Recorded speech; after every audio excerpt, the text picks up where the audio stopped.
பேர் பிரேம்குமார். நீங்கள் பார்க்குற சேனல் பேர் கிரிப்டோ கான்செப்ட். இந்த சேனல் நீங்கள் புதுசாக இருக்கீங்கன்னா சேனல் நம்ம கிரிப்டோ கான்செப்ட் ப்ரைஸ் கொஸ்டின் பற்றி கிரிப்டோ கான்செப்ட் டெக்னிக்கல் ஆன்சர் பற்றி வீடியோ போடுவோம். உங்களுக்கு யூஸ்ஃபுல்லாக இருந்துச்சுன்னா சேனலை மறக்காமல் சப்ஸ்கிரைப் பண்ணிவிட்டு அப்படியே பக்கத்தில் இருக்க பெல் ஐக்கானே ப்ரெஸ் பண்ணிக்கோங்க. வாங்க நம்ம இப்போ வீடியோக்குள்ளே போகலாம்.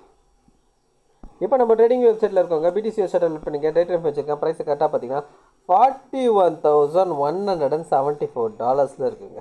ஸோ நாம் வந்து இது எக்ஸ்பெக்ட் பண்ணுவோங்க. ஸோ நம்ம என்ன எக்ஸ்பெக்ட் பண்ணோம் அப்படின்னு பார்த்தீங்கன்னா ப்ரைஸ் வந்து இந்த 41,500 பிரேக் பண்ணி கேண்டில் கீழே வரும் அப்படின்றது எக்ஸ்பெக்ட் பண்ணோம். பட் ஆனால் அது என்ன அப்படின்றது பார்த்தீங்கன்னா ஸோ நான் வந்து இந்த நாளில் எக்ஸ்பெக்ட் பண்ணேன். இந்த நாள் நான் சொல்கிறது எப்போ அப்படின்னு பார்த்தீங்கன்னா டியூஸ்டே எப்போ நான் எக்ஸ்பெக்ட் பண்ணேன். பட் டியூஸ்டே அப்போ பார்த்தீங்கன்னா நம்மளுக்கு மார்க்கெட் வந்து டவுன் ஆகலை, ஓகேங்களா. ஸோ மேலே க்ளோஸ் வச்சிச்சு. ஆனால் பார்த்தீங்கன்னா நேற்று நம்மளுக்கு வந்து என்ன ஆயிடுச்சு அப்படின்றது பார்த்தீங்கன்னா கீழே வந்து க்ளோஸ் வச்சிச்சு 41,500 வச்சிச்சு, ஓகேங்களா. ஸோ அதாவது என்னென்னா நம்ம எக்ஸ்பெக்ட் பண்ண மாதிரி அதாவது சாட்டர்டே சண்டேக்கு மேலே இருக்க ஸ்டாப் லாஸ் அன் பண்ணிட்டாங்க. மறுபடியும் மண்டேக்கு மேலே இருக்க ஸ்டாப் லாஸ்க்கு அன் பண்ணிட்டாங்க. ஏன்னா மண்டே வந்து நம்மளுக்கு யூஎஸ் மார்க்கெட் லீவ், அதை நான் இன்றைக்கி வந்து மென்ஷன் பண்ண மறந்துட்டேன். ஸோ அதனால தான் மண்டேக்கு மேலே இருக்க ஸ்டாப் லாஸையும் ஹன் பண்ணிவிட்டு அதுக்கப்புறம் ப்ரைஸை கீழே எடுத்து வந்துட்டாங்க, ஓகேங்களா. ஸோ இனிமேல் என்னென்னா யூஎஸ் மார்க்கெட் லீவாக இருக்கான்னு கூட நம்ம பார்க்கணும், ஓகேங்களா. ஏன்னா நான் இது வீடியோலே சொன்ன மாதிரி தான் என்ன அப்படின்னு பார்த்தீங்கன்னா இனிமேல் நம்மளுக்கு மார்க்கெட்டு காலையில் சைலண்ட்டாகவும் ஈவினிங் வந்து வயலண்ட்டாகவும் தான் இருக்கும், ஓகேங்களா. ஸோ அந்த மாதிரி தான். ஸோ அப்போ வந்து நம்மளுக்கு வந்து ஈவினிங் மார்க்கெட்டான நம்மளுக்கு யூஎஸ் மார்க்கெட் வந்து ஓப்பனில் இருக்கா க்ளோஸில் இருக்கான்றதை பார்க்கணும். அது ஏன் அப்படி இருக்கும் அப்படின்றது பார்த்தீங்கன்னா நம்மளுக்கு இடிஎஃப் அப்புறம் வந்ததுனால ஸோ நம்மளுக்கு வந்து வால் ஸ்ட்ரீட்டில் வந்து ட்ரேட் பண்ண ஆரம்பிச்சிருவாங்க. ஸோ அதனால் பார்த்தீங்கன்னா அக்ரெசிவான மூவ்லாம் வந்து நிறைய நடக்கிறதுக்கான சான்சஸ் இருக்கும். ஸோ இப்போ தான் படிப்படியாக இன்க்ரீஸ் ஆகும். இன்னும் நாளடைவில் பார்த்தீங்கன்னா பயங்கரமான மூமெண்ட்ஸ்லாம் வரதுக்கான பாசிபிலிட்டிஸ் நிறையவே இருக்குது, ஓகேங்களா. காலையில் குட்டி குட்டி மூமெண்ட் கொடுத்துட்டு மத்தியானம் நைட் ஆகுனா பார்த்தீங்கன்னா மேலேயும் கீழே ரெண்டு பக்கமும் ஸ்டாப் லாஸ் லேண்டிங்லாம் பண்ணுவாங்க, ரைட், ஓகே. ஸோ இப்போ அடுத்து பார்த்தீங்கன்னா நம்மளுக்கு வந்து 41,500 பிரேக் ஆகணும்னு சொல்லியிருந்தேன். ஸோ பிரேக் ஆகி கேண்டில் கீழே க்ளோஸ் வச்சுது. ஸோ அடுத்து நம்மளுக்கு மெயினான சப்போர்ட் ஏரியா எது அப்படின்றது பார்த்தீங்கன்னா $40,500. இந்த 40,500 பிரேக் பண்ணி கேண்டில் பார்த்தீங்கன்னா டெய்லி கேண்டில் கீழே 40,500 கீழே க்ளோஸ் வச்சுதுன்னா நம்மளுக்கு இது பியரிஷ் மோடில் ஸ்டார்ட் ஆகிடும். அதாவது பார்த்தீங்கன்னா பியரிஷ் மார்க்கெட் ஸ்டார்ட் ஆகிடும், ஓகேங்களா. ஸோ கிட்டத்தட்ட பார்த்தீங்கன்னா நம்மளுக்கு பியரிஷ் மார்க்கெட் இப்பயே பார்த்தீங்கன்னா நம்மளுக்கு வந்து வீக்லியில் இன்னும் பியர் ட்ரெண்ட் தான். நான் அது அப்பத்துலேருந்தே சொல்லியிருந்தா இருக்கிறேன். நம்ம இன்னும் புல்லிஷ் ட்ரெண்டு மாறலன்றது நம்மளுக்கு வந்து இப்போது பார்த்தீங்கன்னா டெய்லியில் மட்டும் தான் புல் ட்ரெண்டில் இருந்தது. டெய்லி புல் ட்ரெண்டில் இருக்குதுன்னா வீக்லியில் பியர் ட்ரெண்ட் இருக்கும்போது டெய்லி புல் ட்ரெண்ட் இருந்ததுன்னா இது வந்து நம்மளுக்கு கரெக்ஷன், சரிங்களா. இப்போ கரெக்ஷன் முடிச்சுட்டு மார்க்கெட் வந்து என்ன பண்ண போகுது, ப்ரோ ட்ரெண்டுக்கு போக போகுதுன்னா நம்மளுக்கு வந்து மார்க்கெட் வந்து அக்ரெசிவாக கீழே வரதுக்கான எல்லா வாய்ப்புகளும் இருக்குது. அதோட மெயினான பாயிண்ட்டு தான் இது என்னென்னா 40,500. இந்த 40,000 பிரேக் ஆகி கேண்டில் கீழே க்ளோஸ் வச்சதுன்னா நம்மளுக்கு ட்ரெண்டு ரிவர்சல் ஆகிடும், ஓகேங்களா. ரிவர்சல் ஆகிடும்ன்றத விட பியரிஷ் ட்ரெண்டுக்கு வந்துடும், ஓகேங்களா.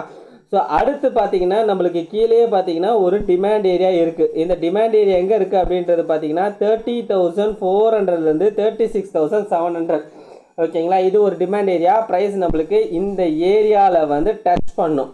ஸோ இங்கே என்ன ரியாக்ஷன் நடக்குதுன்றதை நாம் பார்க்கணும், ஓகேங்களா. ஸோ இந்த ரியாக்ஷன்ஸை வச்சு தான் மார்க்கெட் ஃபர்தராக வந்து ஒரு பெரிய ஃபால் நோக்கி வர்றதுக்கான சான்சஸ் அதிகமாக இருக்கும், ஓகேங்களா. இது ஒரே ஒரு இதுதான் டிமாண்ட் ஏரியா தாங்க, ஓகேங்களா. இந்த டிமாண்ட் ஏரியா பிரேக் பண்ணி கேண்டில் கீழே க்ளோஸ் ஆச்சுன்னா ஃபர்தராக வந்து ஃபால் ஸ்டார்ட் ஆகிடும், ஓகேங்களா. ஸ்டில் நவ் நம்மளுக்கு பார்த்தீங்கன்னா 40,500 பிரேக் ஆகல, கூடிய சீக்கிரத்தில் பிரேக் ஆகிடும்ன்றது எதிர்பார்க்குறேன். என்னை பொறுத்தவரைக்கும் நான் என்ன எதிர்பார்க்குறேன் அப்படின்னு பார்த்தீங்கன்னா வீக்லி கேண்டலை பார்க்கும்போது போன வார கேண்டல் பார்த்தீங்கன்னா நம்மளுக்கு வந்து ஒரு ஸ்ட்ராங்கான பியரிஷ் கேண்டல் ஃபார்ம் ஆயிருந்தது, ஓகேங்களா. Bearish candle stick shooting star மாதிரி ஃபார்ம் ஆயிருது. இந்த வார கேண்டல் பார்த்தீங்கன்னா அதோட லோவை கட் பண்ணிவிட்டு கீழே வந்திருக்கு. பட் ஆனால் இன்னும் வந்து கேண்டல் நம்மளுக்கு க்ளோஸ் வைக்கல, இன்னொரு 3 நாள் இருக்குது. ஸோ இன்றைக்கி வேறு வெள்ளிக்கிழமைங்களா. ஸோ வெள்ளிக்கிழமை ஈவினிங் பார்த்தீங்கன்னா நான் நினைக்கிற மார்க்கெட் கொஞ்சம் அக்ரெசிவாக இருந்து மார்க்கெட் இன்னும் கூட கொஞ்சம் ஃபால் ஆகும். இந்த லோக்கு கீழே கேண்டல் வந்து ஃபால் ஆகும் அப்படின்றது எதிர்பார்க்குறேன். ஸோ இந்த லோன்றது நான் சொல்கிறது அப்படின்னு பார்த்தீங்கன்னா இது இந்த க்ரீன் கலர் கேண்டல் இருக்கு இல்லைங்களா, இந்த லோ, ஓகேங்களா. இந்த லோக்கு கீழே வந்து கேண்டல் வந்து கீழே க்ளோஸ் ஆகும் அப்படின்றது எதிர்பார்க்குறேன். ஸோ வெயிட் பண்ணி தான் பார்க்கணும், ஓகேங்களா. ஸோ மார்க்கெட் இன்கேஸ் நம்மளுக்கு வந்து ஒரு இந்த லோக்கு கீழே அதாவது 40,500 கீழே வந்துச்சுன்னா நம்மளுக்கு ஆட்டோமேட்டிக்காக மந்த்லி கேண்டலை பார்த்தோன்னா இப்போயே நம்மளுக்கு ரெட் கலர் கேண்டலாக ஃபார்ம் ஆயிருக்கு. இந்த ரெட் கலர் கேண்டில் நல்லா பார்த்துக்கோங்க. இது இன்னும் வரைக்கும் நம்மளுக்கு என்னவா இருக்குன்னா ஷூட்டிங் ஸ்டார் டைப்பில் தான் இருக்குது. சரிங்களா, இன்னொரு 12 நாள் இருக்குது. ஸோ நம்ம வெயிட் பண்ணி தான் பார்க்கணும் எப்படி நடக்குதுன்றது. ஓகேங்களா, அதே மாதிரி இன்னொன்று நோட் பண்ணணும். வீக்லி கேண்டலை பொறுத்த வரைக்கும் நான் ஒரு சப்ளை வரைஞ்சிருக்கேன் இல்லைங்களா, அந்த சப்ளைக்கு உள்ள எந்த கேண்டலும் இது வரைக்கும் க்ளோஸே வைக்கல. அந்த சப்ளை அப்படின்னா என்ன அர்த்தம், வீக்லியில் பொறுத்த வரைக்கும் நல்லா ஸ்ட்ராங்காக இருக்குது. ஃபர்தராக வந்து ஒரு பெரிய டவுன் மூவ்மெண்ட் கொடுக்குற சான்சஸ் இருக்குது. இதுக்கு வந்து மந்த்லியும் சப்போர்ட் பண்ணுது. ஓகேங்களா, மந்த்லி கேண்டலும் நம்மளுக்கு சப்போர்ட் பண்ணுது. ஸோ ஃபர்தராக வந்து ஒரு டவுன் மூவ்மெண்ட் கேண்டில் கொடுக்கறதுக்கான சான்சஸ் இருக்குது. இது இன்கேஸ் நம்மளுக்கு ரெட் கலர் கேண்டலாக க்ளோஸ் வச்சுதுன்னா இந்த 15K மறுபடியும் வந்து டெஸ்ட் பண்ணும் மார்க்கெட்டு. ஓகேங்களா, என்ன ப்ரோ சொல்கிறீங்க 15Kலாம் வரத்துக்கு வாய்ப்பு இருக்கா அப்படின்றது நிறைய பேருக்கு டவுட் இருக்கும். ஸோ வரத்துக்கு சான்சஸ் இருக்குது. இன்னும் நம்மளுக்கு கிளியர் கட்டான புல் மார்க்கெட் ஸ்டார்ட் ஆகலை. ஓகேங்களா, புல் மார்க்கெட் இன்னும் ஸ்டார்ட் ஆகலை. ஸோ கீழே வந்து தொடர்றதுக்கான சான்சஸ் இருக்குது. குவான்டிட்டி அதாவது ETF அப்புறம் வந்தனால பெரிய பெரிய வேல்ஸ் எல்லாம் பார்த்தீங்கன்னா குவான்டிட்டி இன்னும் ஃபில் பண்ணாமல் தான் இருக்கும்னு நினைக்கிறேன். ஸோ இனிமேல் பார்த்தீங்கன்னா குவான்டிட்டி அதை ஃபில் பண்ணுறதுக்கான ப்ரைஸுக்கு வந்து ட்ராப் ஆகிறதுக்கு சான்சஸ் இருக்குது.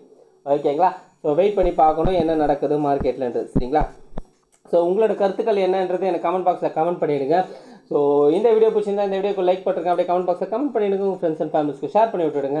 கடைசியாக நான் டிஸ்டர்ப் மட்டும் சொல்லிக்கிறாங்க, ஃபினான்ஷியல் அட்வைஸ் கிடையாது. இந்த வீடியோ சொல்லி இது எல்லாமே என்னோட ஓன் அனாலிசிஸ்க்கு நீங்கள் இன்வெஸ்ட் பண்ணுறதுனா நீங்களே ஒரு ஓன் அனாலிஸ் பண்ணிவிட்டோ இல்லை உங்கள் ஃபினான்ஷியல் அட்வைஸை கேட்டோ டிசைட் பண்ணிக்கோங்க. Thank you every one.